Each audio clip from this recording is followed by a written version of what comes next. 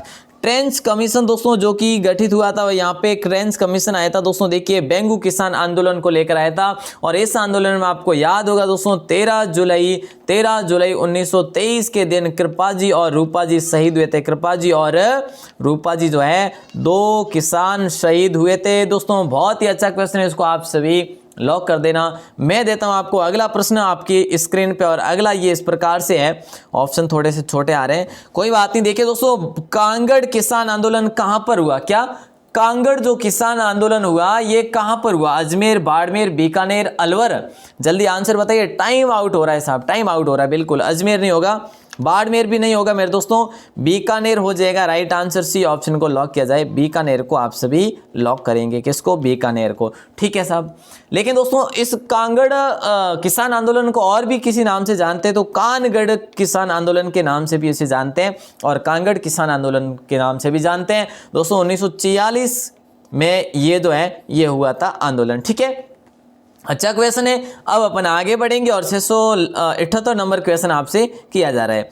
देखिए दोस्तों, ये क्वेश्चन आपसे क्या किया जा रहा है, जरा ध्यान देंगे कि वीर भारत समाज का संगठन जो है, देखिए वीर भारत समाज संगठन जो है किसके द्वारा बनाया गया था, गठित किया गया था, ये आपको बताना है, ठीक है। विजय सिंह पथिक होगा, या फिर गोविंद गिरी होगा, या फिर जो है भोगीलाल पंड्या होगा, या फिर माणिक्यलाल वर्मा होगा। तो देखिए दोस्तों, यहाँ पर सिंपल सी बात है, वीर भारत समाज का संगठन जो किया ना मेरे दोस्तों, वो किया था विजय सिंह पथिक ने। किसने किया था? विजय सिंह पथिक ने किया था। ए ऑप्शन को क्या किया जाए? लॉक किया जाए मेरे दोस्तों। बहुत ही अच्छा क्वेश्चन है। अब अपन आगे बढ़ेंगे, और वीर भारत समाज का संगठन विजय सिंह पथिक ने, भूप सिंह ने किया था। और एक बहुत बहुत इंपॉर्टेंट क्वेश्चन आपकी स्क्रीन पे आ जाता है इस प्रकार से, नंबर 679। देखिए दोस्तों, 23 दिसंबर 1912 को, ध्यान देना जरा, 23 दिसंबर 1912 को लॉर्ड हॉर्डिंग्स पर वर्धमान विद्यालय जयपुर के जिस विद्यार्थी ने बम फेंका वह कौन सा था? मतलब कि मोतीचंद विद्यार्थी था, या जयचंद विद्यार्थी था, माणकचंद विद्यार्थी था, या फिर जोरावर सिंह विद्यार्थी था? इनमें से कौन सा था? 23 दिसंबर 1912 को लॉर्ड हॉर्डिंग्स पर वर्धमान विद्यालय जयपुर के जिस विद्यार्थी ने बम फेंका था ना, वो था दोस्तों जोरावर सिंह। और दोस्तों आपको याद होगा रास बिहारी बोस ने जोरावर सिंह और प्रताप सिंह को जो है ये जिम्मा सौंपा था। आपको याद होगा जोरावर सिंह ने दोस्तों ये बम फेंका था। और ध्यान रखना मेरे दोस्तों, दिल्ली के चांदनी चौक में ये जो घटना हुई थी, लेकिन ये होर्डिंग्स जो है बच गया था। क्या हो गया था? बच गया था, मरा नहीं था। ठीक है साहब, हो गया क्लियर। आगे बढ़े और अगले प्रश्न की बात करें। लास्ट क्वेश्चन होगा आपकी स्क्रीन पे। अब देखिए, हिंदी साहित्य समिति की स्थापना कहां पर की गई थी? हिंदी साहित्य समिति की स्थापना कहां पर की गई? दोस्तों मैं आपसे बात करूं, मतलब कि बहुत ही अच्छा क्वेश्चन है, बहुत इंपॉर्टेंट है। ऐसे क्वेश्चन भी बनने वाले दोस्तों, मैं आपको अलग से ऐसी वीडियो दे दूंगा, आप टेंशन ना लीजिएगा। ठीक है, हाँ तो देखिए, डूंगरपुर होगा क्या? नहीं साहब, बिल्कुल कतई नहीं होगा। तो देखिए दोस्तों, यहां पर राइट आंसर जो है आपका हो जाएगा भरतपुर। ठीक है, क्या हो जाएगा? भरतपुर हो जाएगा। अब देखिए, इंपॉर्टेंट क्वेश्चन है, भरतपुर की बात करें दोस्तों, भरतपुर में जो है किसके द्वारा यहाँ पर स्थापना की गई? हिंदी साहित्य समिति की 1912 में स्थापना की गई। बोले सर ठीक है, ये तो हो गया, लेकिन किसके द्वारा? तो दोस्तों ये एक महंत थे। कौन थे? मतलब कि एक युवा महंत थे जिनका नाम था जगन्नाथ दास जी। ठीक है, जगन्नाथ दास जी, तो इनका नाम था। इन्होंने जो है हिंदी साहित्य समिति भरतपुर में इसकी स्थापना की 1912 में की। तो देखिए दोस्तों, आज के क्वेश्चन थे आपके ये। उम्मीद करूंगा क्वेश्चन जो है आपको बहुत ही अच्छे पसंद आए होंगे और इम्पोर्टेंट क्वेश्चन थे वैसे, और काफ़ी भाई बहनों ने जवाब भी अच्छे से दिए होंगे। अगर किसी को ये क्वेश्चन नहीं आ रहे ना, तो दोस्तों आप पढ़ने के लिए आ रहे हैं, ठीक है। अगर देखिए, मैं आपको क्या एडवांस क्यों बता रहा हूँ, अगर देखिए एडवांस क्यों बता रहा हूँ कि भाई आपका समय भी खराब ना हो और आपको एक क्वेश्चन सही से और समझ आ जाए अच्छे तरीके से। अगर दोस्तों एडवांस से ना बताऊं तो आपको बिल्कुल भी कुछ, आई थिंक जो है, अगर आपके लिए ये नए प्रश्न होते ना तो बिल्कुल भी कुछ भी पल्ले नहीं पड़ता। तो इसलिए एडवांस लेकर आ रहा हूँ ताकि आपको अच्छे से समझ आ जाए। और दोस्तों आज अपने जो क्वेश्चन पढ़े ना बहुत अच्छे थे, बहुत इंपॉर्टेंट थे। अब आप सभी से निवेदन रहेगा दोस्तों, आप क्लास को फुल वॉच किया करें। और क्लास 3 क्लास होती है फिलहाल आपके लिए, ठीक है। 1 तारीख के बाद में दोस्तों मैथ की क्लास लगवा दी जाएगी, ठीक है। पूरी कोशिश चल रही है, तो बिल्कुल जो है मैथ की क्लास 1 तारीख के बाद में लगवा दी जाएगी, ठीक है। उससे पहले आपको जो है इस टॉपिक पर बिल्कुल ध्यान देना है। अच्छा दोस्तों, आज का मैं आपको एक प्रश्न पूछ रहा हूं जिसका आंसर आपको बाहर आके कमेंट में देना है। प्राचीन काल में माद्रेय जांगला जो है, माद्रेय जांगला किस क्षेत्र को कहा जाता था? जोधपुर को, भरतपुर को, बीकानेर को या फिर उदयपुर को? ठीक है दोस्तों, कल जो है ना आप 1857 क्रांति पढ़ लेना अच्छे से। कल 6 बजे की क्लास की बात कर रहा हूँ। आज रात्रि 8:40 की जो क्लास है ना, आज रात्रि 8:40 वाली क्लास, इसमें दोस्तों अपन पढ़ने वाले हैं शिलालेख, ठीक है। क्या शिलालेख हो गए, जैसे कि जो है ना अभिलेख, प्रशस्ति पत्र वगैरह, वो अपन आज पढ़ेंगे, ठीक है। तो आज ये भाग दूसरा रहेगा शिलालेख का। और दोस्तों कल सुबह की बात करूं, कल सुबह 9 बजे तो भारत की कृषि रहने वाली, भारत की कृषि टॉपिक जो रहने वाला है कल सुबह का।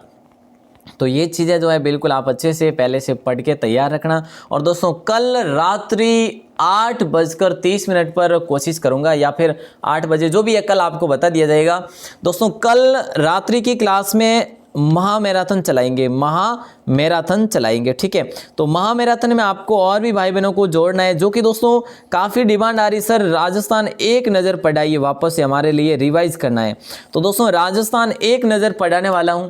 हाँ मैं जानता हूं काफ़ी भाई बहनों के लिए टॉपिक क्लियर है, लेकिन कई सारे क्वेश्चन मैं आपके लिए नए जोड़ के लेकर आ जाऊंगा, ठीक है। तो आप ध्यान रखना कि एक नज़र, राजस्थान एक नज़र, जिसमें काफ़ी अच्छे क्वेश्चन होंगे जो कि महत्वपूर्ण प्रश्न, एक नज़र समझ लीजिएगा कि महत्वपूर्ण प्रश्न ही होने वाले हैं, जो कि कल रात्रि 8 बजे वाली या फिर 8:30, जो भी टाइम होगा वो आपको कल की क्लास में, सुबह की क्लास में बता दूंगा। तो उसमें जो है वो आप सभी ज़रूर से ज़रूर जुड़ना और आपके दोस्तों को भी जोड़ना है। चलिए साहब, तो दोस्तों इसका आंसर बाहर आके कमेंट में देना है। आप सभी का आभार, जितने भी भाई बहने जितने आनंद के साथ पढ़ रहे हैं ना, बिल्कुल मुझे भी अनुभूति ऐसी होती है कि आप सभी बड़े आनंद के साथ, बड़ी शिद्दत के साथ पढ़ रहे हैं, ईमानदारी के साथ पढ़ रहे हैं। बहुत बहुत धन्यवाद। जय हिंद दोस्तों, वंदे मातरम। अगर पहली बार हो तो चैनल को सब्सक्राइब कर लेना, बेल प्रेस दबा देना। अरे यार कुछ नहीं ले रहा हूँ मैं आपसे, ठीक है। तो चैनल को सब्सक्राइब कर लिया करो ताकि आपको, हाँ एक चीज़ और, अगर सब्सक्राइब करते ना तो क्लास में ज्वाइन भी किया करो, ठीक है। केवल सब्सक्राइब से मतलब कि कोई इतना ज़्यादा कोई मतलब नहीं रहेगा, ठीक है। तो क्लास लेने के लिए मैं कह रहा हूँ कि क्लास अगर ले रहे हैं तो सब्सक्राइब ज़रूर कर लीजिएगा। बहुत बहुत धन्यवाद। शेयर ज़रूर करें सभी भाई बहने। आभार। जय हिंद, वंदे मातरम।